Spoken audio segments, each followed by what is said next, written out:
Hello guys. In this lecture we are going to talk about few of the theory part of and theory parameters, theory properties, theory, ठीक है ना, theory part of the sound के theory part के बारे में बात करेंगे थोड़ा सा. कंसिडर करो कि एक साउंड वेव ऐसे आई और एक दूसरी साउंड वेव है जो इधर से आई ऐसे, ये वाला जो पॉइंट पे है उस वाले पॉइंट पे दोनों साउंड वेव्स मिली. तो जब दोनों साउंड वेव्स एक दूसरे के साथ मिक्सअप हुई तो यहाँ पे क्या होगा एग्जैक्टली यहाँ पे क्या होगा एग्जैक्टली सो ये साउंड वेव वन पकड़ लो, ये साउंड वेव टू पकड़ लो, दोनों साउंड वेव्स एक जगह पे आ गई. ये साउंड वेव इस तरफ से आई है, ये साउंड वेव इस तरफ से आई है. सो होता ये है कि जब ये दोनों साउंड वेव्स एक दूसरे के साथ मिक्स हो जाती है तो बेसिकली यहाँ पे जो पार्टिकल है, इस पॉइंट पे जो भी पार्टिकल है, पार्टिकल P, वो पार्टिकल जो होता है वो पार्टिकल डिस्प्लेसमेंट एक्सपीरियंस करता है due to wave one as well as due to wave two. And the resultant displacement of the particle P is nothing but a displacement due to wave 1 plus displacement due to wave 2. ठीक है ना. सो इसने जितनी displacement की है plus इसने जितनी displacement की है, considering the directions of both displacement, basically vector addition of both displacement consider करके नेट डिस्प्लेसमेंट होती है पी पार्टिकल की. ये जो पूरा पार्ट होता है this is called as principle of superposition. इसे क्या कहा जाता है? Principle of superposition. It is called as principle of superposition. ये प्रिंसिपल ऑफ सुपरपोजिशन होता है. क्या कहता है principle of superposition? Principle of superposition ये कहता है कि if there are more than one waves come at a point, then the resultant displacement at that point is nothing but the vector sum of the individual displacement made by the each wave. ठीक है, ये होता है principle of superposition. अब इसके बारे में ज्यादा नहीं है, साउंड वेव भी वेव है तो वहां पे भी ये प्रिंसिपल ऑफ सुपरपोजिशन अप्लाई होता है, लेकिन हम इस ईयर इसके बारे में नहीं पढ़ेंगे. जब नेक्स्ट ईयर हम वेव वाला चैप्टर पढ़ने वाले हैं तब जाके हम प्रिंसिपल ऑफ सुपरपोजिशन के बारे में बात करेंगे. तो ये बस सिंपल बात यहाँ पे समझ लो. ठीक है, those who are in the CBSE those who are in the CBSE उनके लिए ऑलरेडी ये वेव चैप्टर हो चुका है. So you must have done with the principle of superposition. सो उसके बाद साउंड की तीन अलग अलग पार्ट के बारे में हम बात करते हैं. सबसे पहले याद रखना, sound follows the laws of reflection which are applicable for the light. ठीक है ना. सो साउंड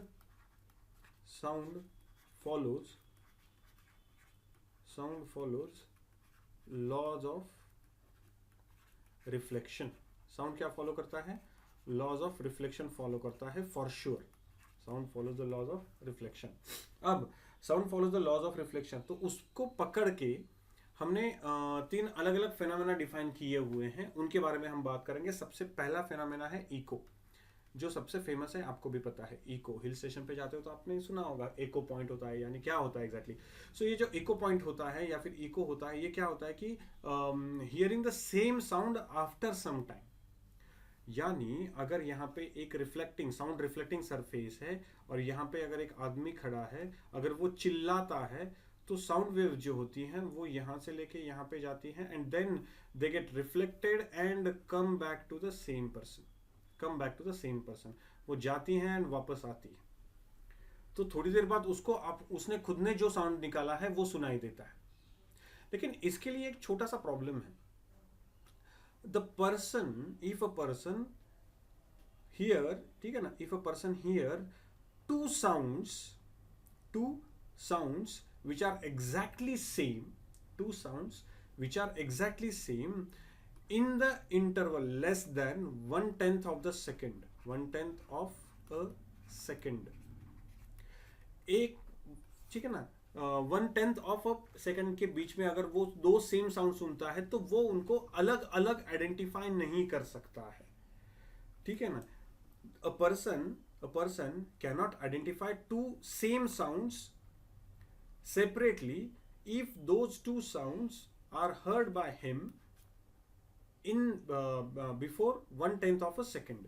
यानी पहले उसने पहला साउंड सुना, उसके बाद दूसरा साउंड सुनने के लिए अगर 1/10 ऑफ द सेकेंड से कम टाइम लग रहा है तो वो उन दो साउंड्स को अलग अलग आइडेंटिफाई नहीं कर सकता, सेम साउंड्स को. ये जो होता है इसे कहा जाता है persistence of hearing.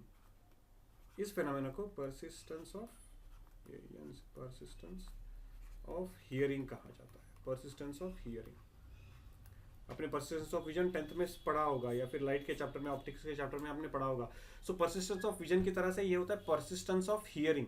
Persistence of hearing यानी आप दो साउंड के बीच में अलग अलग डिफरेंशिएशन नहीं कर सकते हैं until and unless the time difference between two sounds is more than 1/10, यानी एटलीस्ट 1/10 ऑफ द सेकंड तो होना ही चाहिए, ठीक है ना, 1/10 ऑफ द सेकंड तो होना ही चाहिए।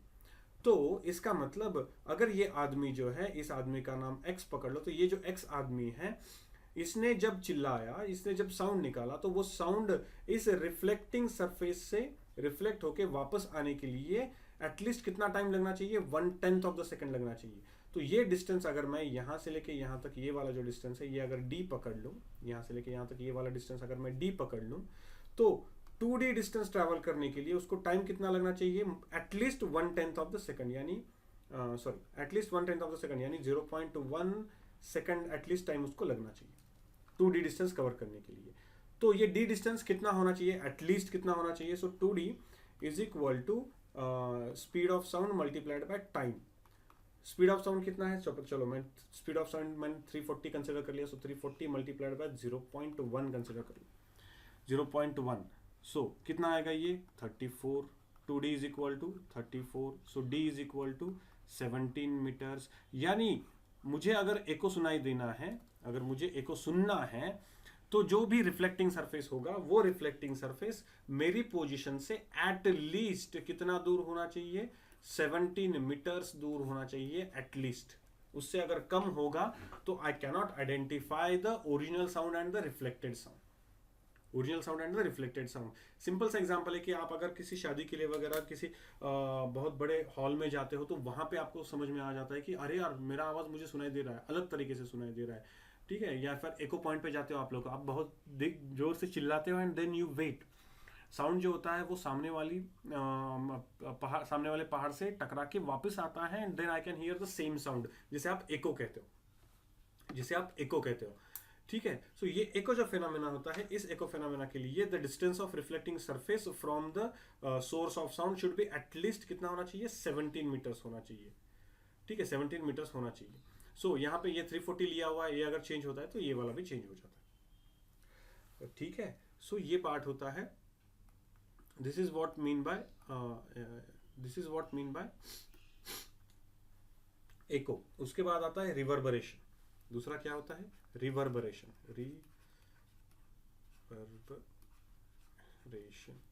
रिवर्बरेशन ये रिवर्बरेशन क्या होता है, सुनो ठीक से। रिवर्बरेशन यानी क्या होता है कि सपोज कोई भी रिफ्लेक्टिंग सरफेस जो है वो लेस देन 15 मीटर्स, ठीक है ना, लेस देन 15 मीटर्स दूर है सोर्स से, ठीक है ना, सोर्स से लेस देन 15 मीटर्स दूर है। तो होता ये है कि जब कभी भी हम बात करते हैं, तो जो भी साउंड मैं सुनता हूं, वो साउंड सपोज मैंने जो भी साउंड निकाला, वो साउंड जो भी मैंने बात की, सपोज वो 1 सेकंड को बात शुरू हुई और 10 सेकंड को खत्म हुई, ठीक है, 10 सेकंड को खत्म हुई। जब ये गोल घूम के वापस आया, ठीक है ना, गोल घूम के जब वापस आया, सपोज ये 15 मीटर का जो साउंड है वो गोल घूम के वापस आया, तो वो गोल घूम के वापस आने के बाद क्या हुआ, सुनो ठीक से, वो दो गोल घूम के वापस आने के बाद क्या हुआ, वो गोल घूम के, यानी आदमी यहाँ पे बात कर रहा है, सुनो समझना ठीक से, आदमी यहाँ पे बात कर रहा है, ये 15 मीटर का डिस्टेंस है, यहाँ पे रिफ्लेक्टिंग सरफेस है, ये 15 मीटर का डिस्टेंस है, ठीक है, 15 मीटर का डिस्टेंस है। तो इसने जो पहली बात बोली, 1 सेकंड से लेकर 10 सेकंड तक वो कंटिन्यूस बात कर रहा था। तो पहले सेकंड पे जब उसने जो भी अल्फाबेट या फिर जो भी वर्ड कहा होगा, वो गया एंड वापस आया। कितना डिस्टेंस कवर किया उसने, 30 मीटर का डिस्टेंस कवर किया उसने जाके वापस आने के लिए। तो उसको टाइम कितना लगा होगा, सो टाइम उसको T will be equal to speed, sorry displacement कितना हुआ उसका 30 metres divide by speed. Speed कितनी है उसकी, सपोज चलो 300, रैंडम रफ पकड़ लो, मुझे कट करना है उसको कैसे भी। सो 300 मीटर पर सेकंड पकड़ी मैंने, सो 300 मीटर पर सेकंड यानी कितना टाइम लगा उसको, ये 1 ये 0.1 सेकंड लगा, यानी 0.1 सेकंड लगा।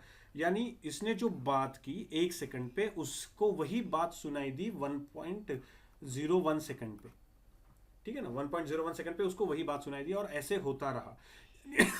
यानी 10 सेकंड पे उसने जो भी बात कही थी उसको वो बैक सुनाई दी 10.01 सेकंड पे उसको बैक सुनाई दी।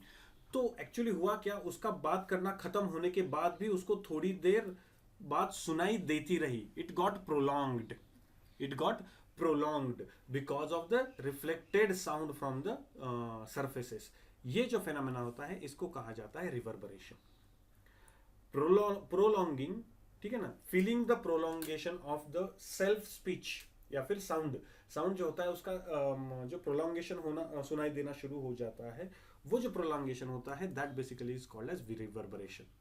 ठीक है ना, बड़े हॉल्स होते हैं, ठीक है ना, मराठी मध्ये आपण म्हणतो आवाज घुमतो। व्हाट इज दैट, कि अगर मैं आवाज निकालता हूं तो वो थोड़ी देर बाद मुझे सुनाई देता है कंटिन्यूअसली, ठीक है ना, वो कंटिन्यूअसली थोड़ी देर सुनाई देता है मुझे। That is basically the reverberation.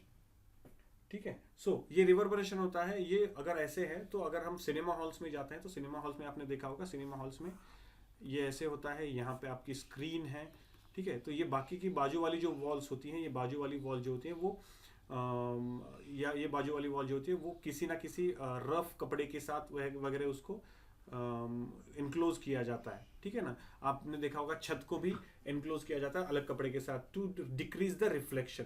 इसकी वजह से क्या हो जाता है कि ये जो सरफेस, प्लेन सरफेस होता है, इसका रिफ्लेक्शन डिक्रीज हो जाता है। सो इसलिए अगर मैं किसी भी अगर मूवी थिएटर में बैठा हूँ तो ऑब्वियसली वो बहुत बड़ा मूवी थिएटर होता है, तो वहाँ पे अगर साउंड रिवर्ब होना शुरू हो जाए, यानी डायलॉग्स अगर, ठीक है ना, वहाँ पे मुझे अगेन एंड अगेन प्रोलॉन्ग्ड सुनाई देना शुरू हो जाता है, तो इट इज़ नॉट डिजायर्ड। सो ये जो वॉल्स होता है ना, वो वॉल्स कवर अप किए जाते हैं with a particular material which makes this whole walls less reflecting। वो walls को less reflecting करना शुरू कर देते हैं, so reduce the reverberation। ठीक है ना, so इसके लिए जो भी यूज किया जाता है those are basically only just to decrease the reflection of sound।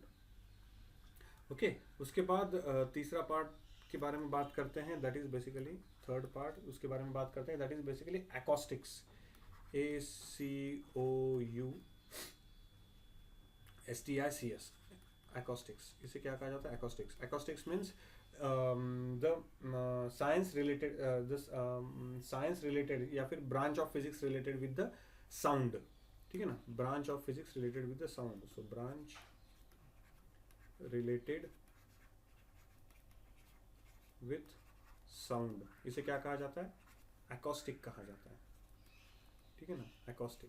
ये जो ब्रांच है ना, एकदम सिंपल है। ये ब्रांच क्या काम करती है, ये साउंड के प्रोडक्शन के बारे में, साउंड के ट्रांसमिशन के बारे में और साउंड के रिसेप्शन के बारे में बात करती है। ठीक है ना, पीटीआर, ये साउंड प्रोडक्शन, ट्रांसमिशन और रिसेप्शन के बारे में बात करती है। That's it.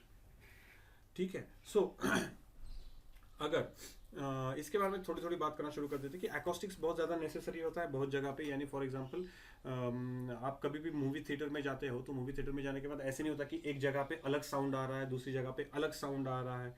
ठीक है ना, सेम हर एक जगह पे सेम साउंड आना चाहिए, सेम इफेक्ट आना चाहिए। अगर ये नेसेसरी होती है, अगर ये नेसेसिटी है, तो आपको यहाँ पे एकॉस्टिक का बहुत ज़्यादा ध्यान रखना पड़ता है।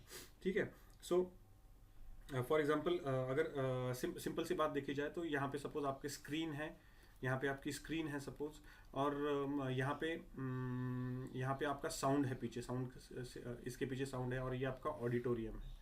ठीक है ना, ये ऑडिटोरियम है, ये वाला जो है ना, ये साउंड का सोर्स है। तो ये साउंड का सोर्स जो होता है ना, तो इसके पीछे वाला जो पार्ट होता है, इसके पीछे वाला पार्ट हमेशा पैराबोलिक होता है। वाई पैराबोलिक, क्योंकि साउंड जब अगर यहाँ पे आता है तो it goes straight line towards this. यानी पूरा का पूरा जो ऑडिटोरियम होता है, पूरा का पूरा ऑडिटोरियम कवर होना चाहिए with same loudness of the sound. ठीक है, same loudness of the sound के साथ वो पूरा का पूरा कवर होना चाहिए। So that's why the surface behind the source of sound in the movie theatre is parabolic. ये पैराबोलिक होता है। ठीक है, सो उसके बाद एकोज एंड रिवर्बरेशन जो होते हैं एकॉस्टिक में, आपको किस पे ध्यान देना पड़ता है, एकोज एंड रिवर्बरेशंस। सो रिवर्बरेशन, इन पे ध्यान देना पड़ता है। इनको बहुत जितना हो सके उतना डिक्रीज करना आपका एम होता है, कि जितना चाहे उतना आप उसको डिक्रीज कर पाए। ठीक है, उसके बाद ये अगर नहीं होता है तो unnecessary focusing of the sound, यानी अगर साउंड जो होता है वो एक पर्टिकुलर, ठीक है ना, no focusing of sound. So no focusing of sound, यानी ऐसे नहीं होना चाहिए कि एक जगह पे आपका आवाज़ बहुत ज़्यादा आ रहा है, एक जगह पे आपका आवाज़ बहुत कम आ रहा है। ठीक है ना। सो एक जगह पे फोकस हो रहा है साउंड, दूसरी जगह पे नहीं हो रहा है, so that should not happen. So ये आपको अवॉइड करना पड़ता है। उसके बाद एक इंटरेस्टिंग इफेक्ट होता है, that effect is called as echelon effect. ठीक है ना, इकेलॉन इफेक्ट कहा जाता है, ECHELON, इकेलॉन इफेक्ट कहा जाता है। तो ये जो इकेलॉन इफेक्ट होता है, ठीक है ना, ये जो इकेलॉन इफेक्ट होता है, इसमें क्या होता है कि हम जो पूरा का पूरा थिएटर होता है या फिर पूरा का पूरा ऑडिटोरियम जो होता है, उस पूरे के पूरे ऑडिटोरियम में हम एको को कम करने की कोशिश करते हैं। हम क्या करते हैं, एको को कम करने की कोशिश करते हैं। तो एको को कम करना है तो आपको क्या करना पड़ता है कि उसके रिफ्लेक्टिंग सर्फेसेस कम करने पड़ते हैं, उसके रिफ्लेक्टिंग सर्फेसेस कम करने पड़ते हैं। यानी आपका बड़ा अगर हॉल है तो वहाँ पे दीवार के अंदर अननेसेसरी कॉलम्स नहीं आने चाहिए। स्टेयर लाइक स्ट्रक्चर जो होता है वो स्टेयर लाइक स्ट्रक्चर कम होना चाहिए। अगर है भी स्टेयर लाइक स्ट्रक्चर तो वो बहुत बड़े बड़े स्टेयर्स नहीं हो चाहिए, it should look like plain floor. तो ऐसे वाले जो इफेक्ट्स होते हैं ना, these effects are use to reduce the echo को रिड्यूस करने के लिए ये यूज किए जाते हैं। So stairs are basically stair mixing sound जो होता है, यानी अगर इकेलॉन इफेक्ट में होता क्या है कि आप सोर्स साउंड जो होता है वो जनरेट करना शुरू कर देता है, एक अलग तरीके का साउंड जनरेट करना शुरू कर देता है, एंड देन रिफ्लेक्टेड साउंड अलग तरीके का होता है। अब मैंने ऊपर आपको बोल दिया कि साउंड फॉलोज द सुपरपोजिशन, ठीक है ना। सो प्रिंसिपल ऑफ सुपरपोजिशन अगर फॉलो करता है साउंड, तो अलग अलग साउंड एक साथ एक जगह पे आने के बाद they create a huge mess. तो ये इफेक्ट कम करने के लिए, यानी एको की वजह से अलग अलग साउंड जो होते हैं वो एक साथ मिक्स होते हैं, इसे इकेलॉन इफेक्ट कहा जाता है। वो कम करने के लिए आपको कंस्ट्रक्शन अलग तरीके से करना पड़ता है। देन बाहर का साउंड कोई भी अंदर नहीं आना चाहिए, यानी no stray sound should be there. So no stray sound यानी बाहर का साउंड, ठीक है ना। स्ट्रे डॉग्स होता है वैसे stray sound, there should be no stray sound, यानी बाहर का अननेसेसरी साउंड अंदर नहीं आना चाहिए, अंदर वाला साउंड अंदर रहना चाहिए। So the whole auditorium should be sound proof होना चाहिए वो, ठीक है। सो साउंड प्रूफ होने की वजह से बाहर का साउंड अंदर नहीं आता और अंदर का बाहर नहीं जाता, बोथ वेज, ठीक है। सो ये वाले जो होते हैं ना, ये एकॉस्टिक जो होता है उसके लिए ये सारी चीज़ें की जाती है। So it's awesome thing to study, ठीक है ना। एकॉस्टिक साउंड इंजीनियरिंग जो होता है वो बहुत अच्छे तरह से स्टडी करने का पार्ट होता है। उसके बाद स्टेट बोर्ड के बुक में या फिर सीबीएसई के बुक में और अलग अलग एग्जाम्पल्स दिए हुए हैं, अलग अलग चीज़ें दी हुई हैं regarding the sound. For example acoustics observe in the nature में एकॉस्टिक्स होता है। फॉर एग्जाम्पल कैसा होता है कि बैट्स जो होते हैं, बैट्स कैसे उड़ते हैं। सो आप सब लोगों को पता है कि वो क्या करते हैं, आवाज़ करते हैं, ठीक है ना। अल्ट्रासोनिक साउंड प्रिपेयर करते हैं and they send that ultrasonic sound जो होता है वो जाता है एक पर्टिकुलर इस पे रिफ्लेक्ट होके फिर वापस आना शुरू कर देता है, ठीक है ना। सो वो बैट जो होता है, ये जाने का डिस्टेंस, ठीक है ना, जनरेट होने का टाइम और जाके वापस सुनने का टाइम, ये वाला जो टाइम होता है इसका डिफरेंस निकालता है और उसके हिसाब से उसका ठीक है ना, उसका एनाटॉमी ऐसे होता है कि उसका ब्रेन का स्ट्रक्चर ऐसे होता है कि वो आइडेंटिफाई करता है कि हाँ मेरे सामने ऑब्स्टैकल है कि नहीं है, अगर है तो कितनी दूर है। So this is what the bat do. ये एकॉस्टिक होता है। What else do you have, same for the dolphins also. Dolphins भी वही करते हैं कि वो एकॉस्टिक को यूज करके ही हायर फ्रिक्वेंसी अल्ट्रासोनिक साउंड्स तैयार करके एक दूसरे के साथ बात करते हैं। सो एकॉस्टिक इन नेचर। सो वैसे ही बहुत सारे एप्लीकेशंस हैं एकॉस्टिक्स के, मेडिकल का एप्लीकेशन होता है, अदर एप्लीकेशंस होते हैं। तो ये सारे के सारे एप्लीकेशंस जो होते हैं उन एप्लीकेशन के बारे में आप बुक में से पढ़ सकते हो। There is a theory, there is nothing to talk much about them, तो उसके बारे में हम नहीं बात करेंगे। उसके बाद now will talk about the quality of sound. So quality of sound यानी साउंड के पैरामीटर्स, क्वालिटी ऑफ साउंड, उसके बारे में बात करते हैं, ठीक है ना। सो पहली बात सिंपल, एकदम सिंपल होता है कि अगर मैं सडनली फ्रीक्वेंसी बढ़ा दूं, अगर मैं सडनली साउंड की फ्रीक्वेंसी बढ़ा दूं, यानी फॉर एग्जांपल एक सपोज एक लड़की बात कर रही है, बात करते करते करते करते अचानक से जोर से वो चिल्लाने लगी। तो जब बात कर रही थी तब उसकी फ्रीक्वेंसी जो थी वो कम थी, लेकिन चिल्लाना शुरू कर दिया तो उसकी फ्रीक्वेंसी बढ़ गई। सो बेसिकली कम फ्रीक्वेंसी ज़्यादा फ्रीक्वेंसी, तो फ्रीक्वेंसी ऑफ द साउंड, जिसकी वजह से समझ में आता है कि ज़्यादा साउंड का फ्रीक्वेंसी का साउंड है कि कम फ्रीक्वेंसी का साउंड है। देखो यहाँ पे समझो ठीक से, I am not at all talking about loudness. यानी अलग एग्जाम्पल देते हैं, ये वाला एग्जाम्पल शायद आपको मिसलीड कर दे। अलग एग्जाम्पल लेते हैं कि अगर मैं आंखें बंद कर लूँ तो आई कैन इजीली आइडेंटिफाई कि अगर मेरे साथ बात करने वाला गर्ल है कि बॉय है. So it's not about loudness, it's about something else. सो इस किसके बारे में है, तो बॉयज़ का जो होता है वो बॉयज़ का बाय डिफ़ॉल्ट जो साउंड फ्रिक्वेंसी होता है वो कम होता है. बॉयज़ का साउंड का फ्रिक्वेंसी कम होता है एंड गर्ल्स का साउंड का फ्रिक्वेंसी ज़्यादा होता है. तो इसको हम कहते हैं कि बॉयज़ जो होते हैं उनका पिच कम होता है और गर्ल्स जो होते हैं उनका पिच ज़्यादा होता है. ठीक है ना. So it's all about frequency of the sound. It's all about frequency of the sound. Simple है, फ्रीक्वेंसी ऑफ द साउंड. ठीक है ना. बांस हम बढ़ाते हैं, ठीक है ना. हम सिंपल सी बात बता देता हूँ. बांस हम बढ़ाते हैं, बांस हम बढ़ाते हैं तो क्या बताते हैं, हाँ पिच बढ़ाते हैं हम, लेकिन कैसे बढ़ाते हैं, हम लोअर फ्रीक्वेंसीज को बढ़ाते हैं. हम लोअर फ्रीक्वेंसी जो होती है उनको बढ़ाते हैं, हायर फ्रीक्वेंसी को वैसे ही रखते हैं. उल्टा ट्रबल जो होता है, ठीक है ना, हमारे ट्रबल अगर हम बढ़ाते हैं तो हम क्या करते हैं, हायर फ्रीक्वेंसीज को बढ़ाते हैं. ठीक है ना, हायर फ्रीक्वेंसीज को बढ़ाते हैं. यानी हमारे यहाँ पे इमीडिएटली आपको यहाँ पे समझ में आ गया होगा कि लोअर फ्रीक्वेंसीज यानी ड्रम जो होते हैं या फिर ठीक है ना तबला जो होता है तो उसका फ्रीक्वेंसी कम होता है. लेकिन अगर हाई फ्रीक्वेंसी बोलना शुरू कर दूं मैं तो जो भी स्ट्रिंग वाले जो भी इंस्ट्रूमेंट्स होते हैं तो उनका फ्रीक्वेंसी ज़्यादा होता है. यानी ये वाला जो होता है बास बढ़ाते हैं यानी हम क्या करते हैं, लोअर फ्रीक्वेंसीज को बढ़ाते हैं, लोअर फ्रीक्वेंसीज का एम्पलीट्यूड बढ़ाते हैं. एंड यहाँ पे ट्रबल बढ़ाते हैं यानी हम हाइयर फ्रीक्वेंसीज का एम्पलीट्यूड बढ़ाते हैं. सो that's what the quality of sound is. उसके बाद दूसरा एक्चुअली इसको वर्ड टिम्बर कहा जाता है, TIMBRE, टिम्बर कहा जाता है, TIMBRE. और साउंड क्वालिटी, और इसको क्या कहा जाता है, साउंड क्वालिटी. यानी फॉर एग्जाम्पल सपोज आपने आंखें बंद कर दी, आपके दोस्त में से किसी ने आपको ठीक है ना आपको आवाज़ दी तो आपको इमीडिएटली समझ में आ जाता है कि किसने आवाज़ दी.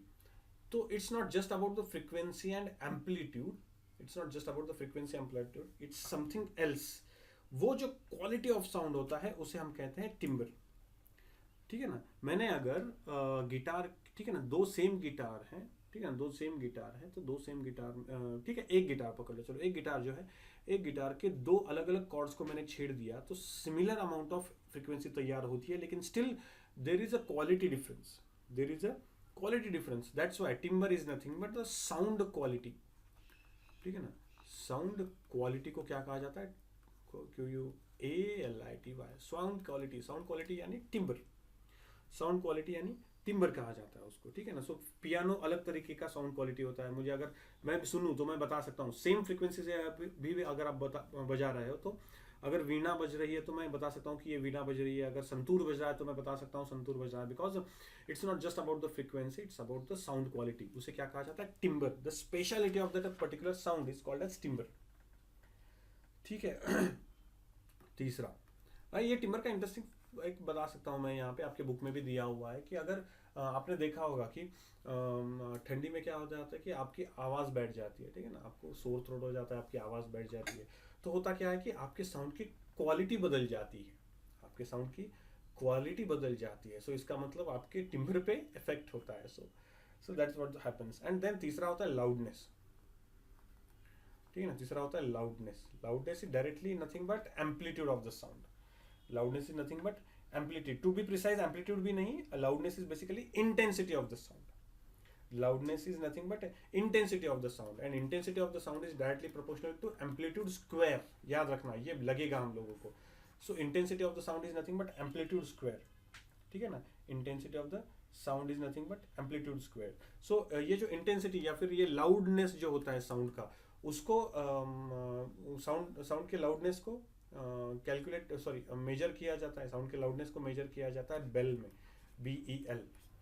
किसमें किया जाता है, बेल में किया जाता है. अब for the healthy human ear जो होता है उसके लिए मिनिमम साउंड जो होता है जो लिसन यानी हम सुन सकते हैं, कितना भी छोटा साउंड नहीं सुन सकते हम लोग. We need particular amount of intensity of that particular sound. तो वो जो होता है दैट साउंड इज I0 कहा जाता है उसको, and that is basically 10⁻⁻12 bels. इतना मिनिमम मुझे लगता है sound, so that I can listen to it. healthy ear के लिए. ठीक है ना. So loudness of the sound intensity I is measured in the form of measured with the L in bells. ठीक है ना. Loudness in bels is given by log to the base 10 bracket में intensity of the sound divided by I0. Intensity of the sound divided by I0. ठीक है. सो loudness के लिए और एक यूनिट होता है, that unit is basically decibel. ठीक है ना. DECIBEL. ये बेल यहाँ पे है, decibel. So decibel is nothing but, simple सी बात है, डेसिबल नथिंग बट, ठीक है, decibel is nothing but DB, जो आप पॉपुलरली साउंड को मेजर करते हो. ठीक है ना. Decibel is nothing but dB, जिसको आप पॉपुलरली मेजर करते हो डीबी में. ठीक है. So 1 dB is equal to 0.1 bel या फिर 10 to the power -1 bel. Mostly इसमें ही यूज करते हैं हम लोग. ठीक है. सो